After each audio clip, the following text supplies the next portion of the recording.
In a world clamoring with sound, silence can speak louder than words. Our next speaker went viral during the 2023 Super Bowl as she transformed Rihanna's iconic performance into visual poetry. A Philadelphia native, Justina Miles is not only the first Black deaf woman to perform the Black national anthem and the Super Bowl halftime show, but also an accomplished Deaflympics athlete. Her talk will challenge us to delve into the world of nonverbal communication and the impact our language has on our lives. Accompanying her is Alberto Madero, her esteemed interpreter. Let us welcome Justina Miles on stage.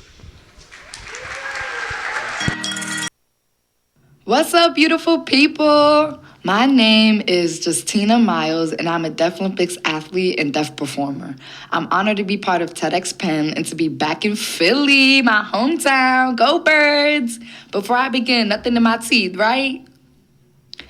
I am so inspired to be here giving this talk, and I hope I leave each and every one of you feeling inspired too. I also want to thank you for being here and bringing your ears. I left mine at home somewhere. Now, I want you to think about this question for a moment. What if you couldn't hear? But Beyonce! Wait, close your eyes and think. What if you couldn't hear? Your first thoughts might be, I couldn't live without music. How would I go to class? What school would I go to? Then your thoughts might shift to something like, it would be nice not to have anyone scream my name to get my attention for once. In the presence of deaf people, like any disabled people normally react with sympathy. It's easy to recognize all the little privileges of life when you step into someone else's shoes. A lot of people reminisce about how their lives would be if they could not see, walk, or hear. However, people don't usually think about what would happen if they lacked the ability to communicate. What if you couldn't talk? Think about it. What if you lived in a world without language? How would you express yourself? Is there even a way?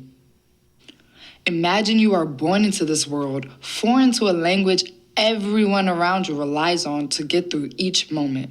You're only able to observe and hear.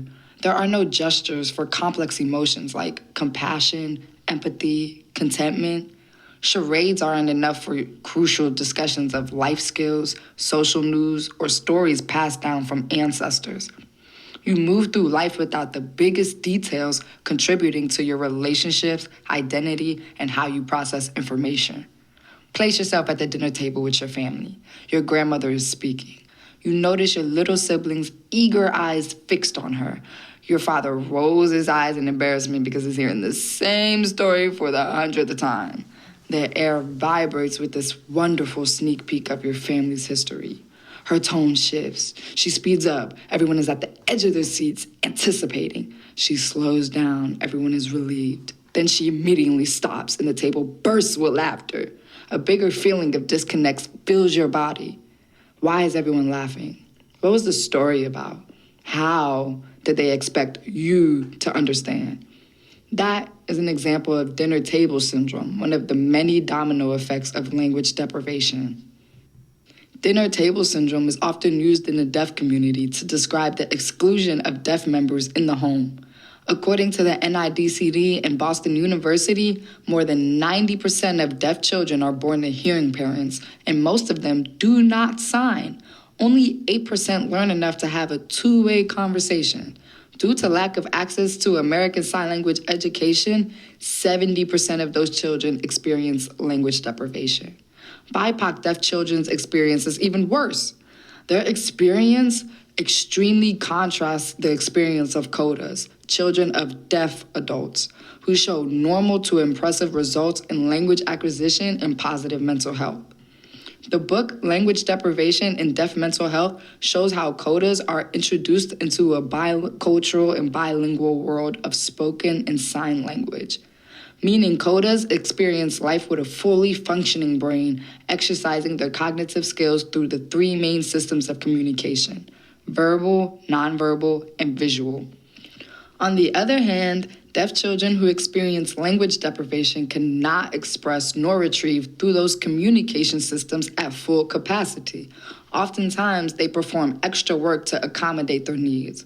For example, they rely heavily on their eyes to pick up nonverbal cues to help them understand their setting or burden their peers to relay verbal information. Therein lies the disparity of having a successful, independent life. The three most common things deaf kids experience is forced oralism, forced learning of a non-native language, and lastly, complete language neglect. These approaches result in a lackluster academic performance and societal involvement. However, when deaf kids engage with the primary language, a signed language, the results of their academic performance and societal involvement strikingly improve.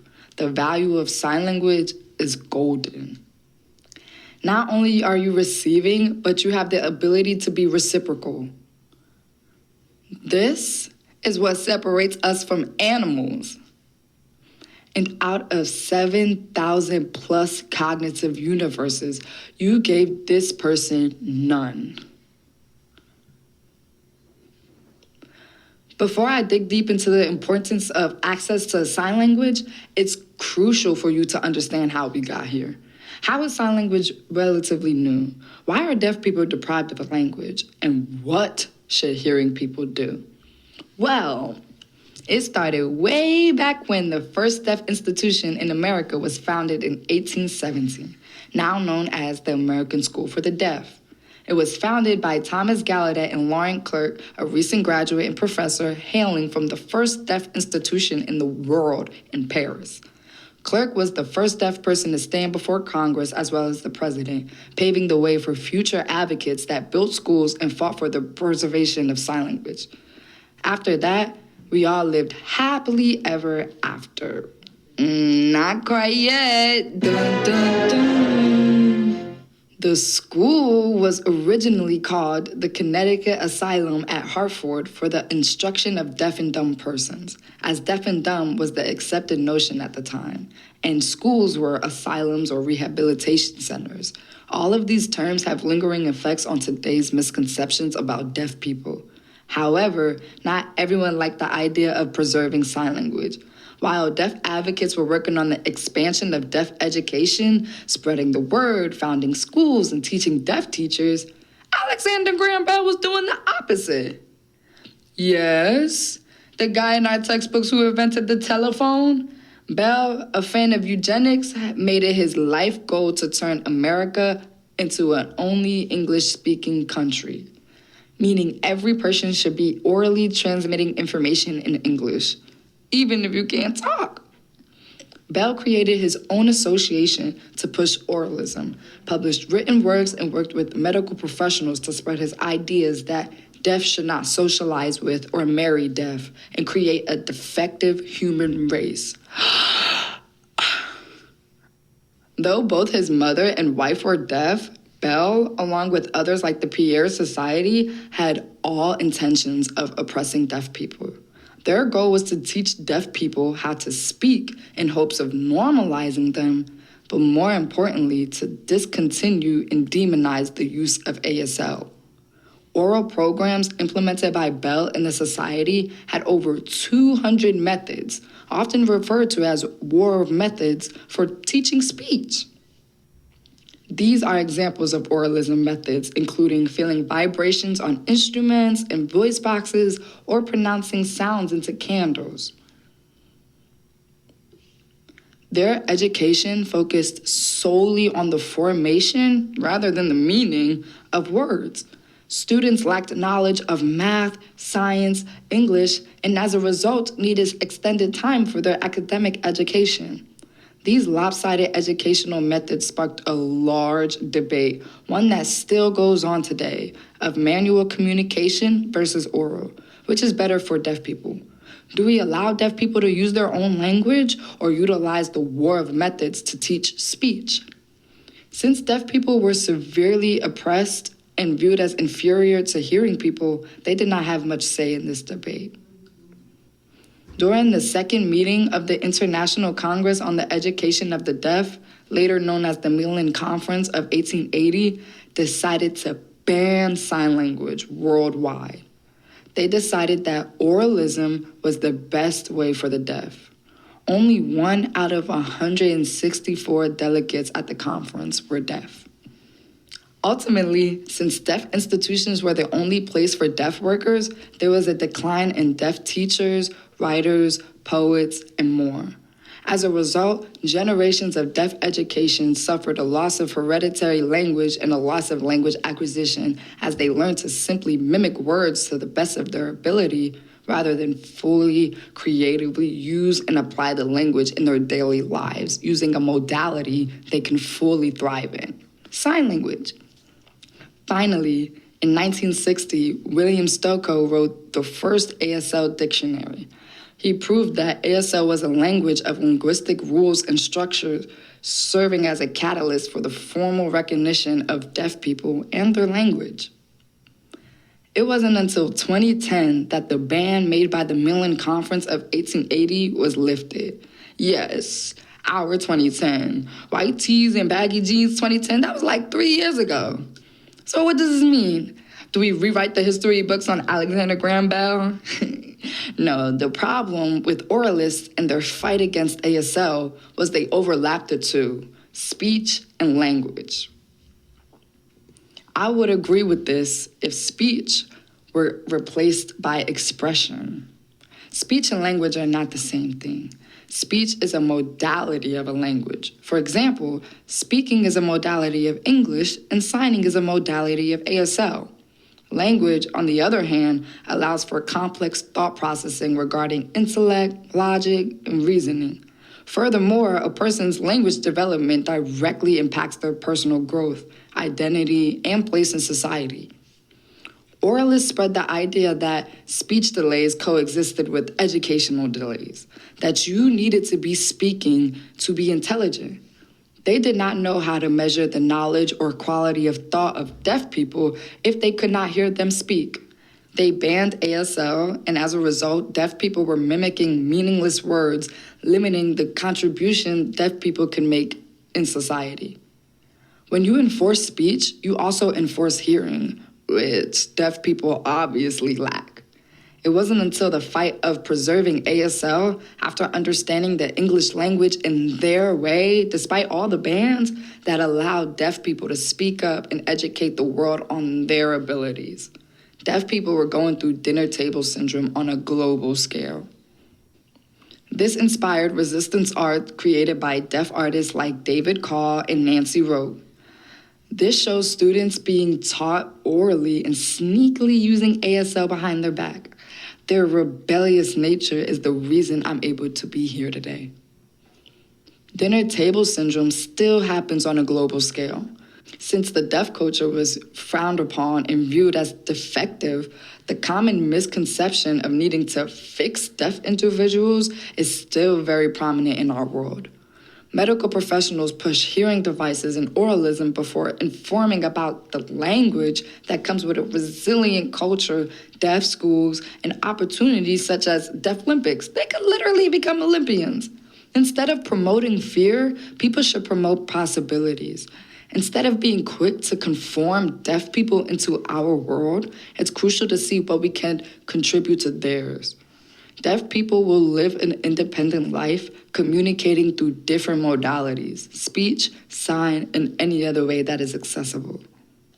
Just last December, the ACLU of Delaware filed a lawsuit against the Delaware Department of Education for over-referring kids to the Delaware School for the Deaf, risking their listening and spoken language LSL program, one of the many oral programs implemented by Bell's organization. The ACLU holds the misconception that deaf schools and the use of ASL provides a restrictive environment. However, an open letter from the community in Delaware refutes this push for oralism.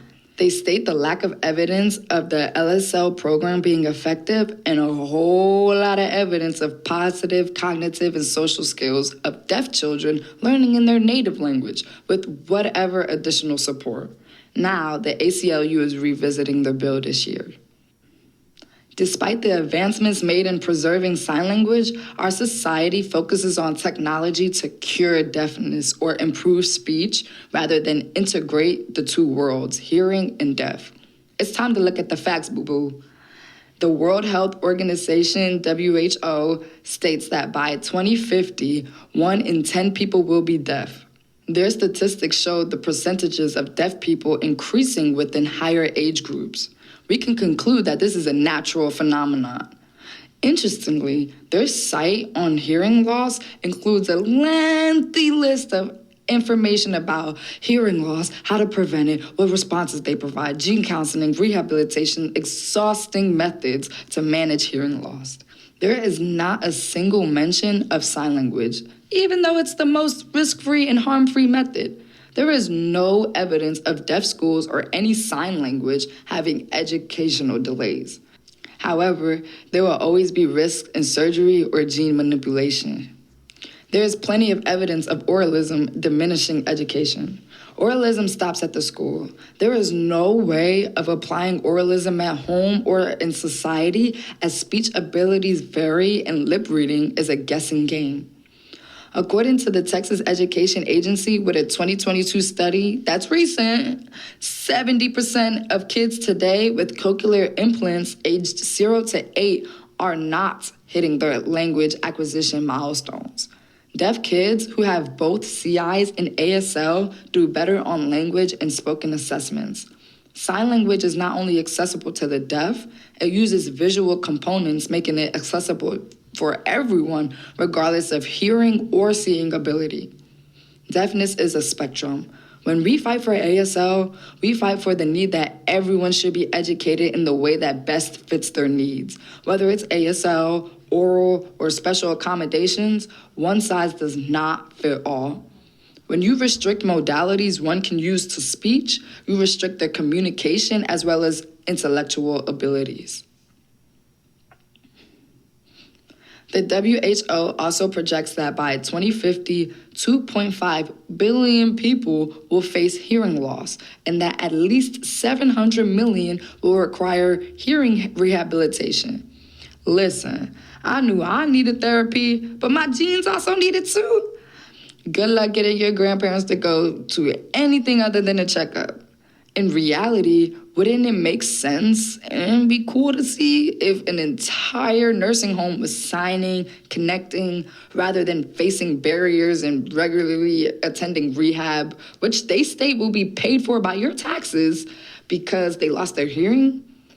Hearing families with deaf members, slapping on a hearing device and teaching them pronunciation of words is not enough. Not just in communication, but a sense of bonding, navigating the depths of one's mind, allowing them to identify and define themselves and their future. That's what language does, not speech. So for that deaf brother or deaf student or deaf employee or the deaf community, provide sign language. Learn sign language. Advocate for sign language. Language deprivation is 100% preventable. It's time to put fear aside. Hearing is not the prevention of experience. Expression is. We have identities waiting. We have opportunities opening up by the day. And we have so much to offer. You cannot limit the ability of someone, then determine their potential.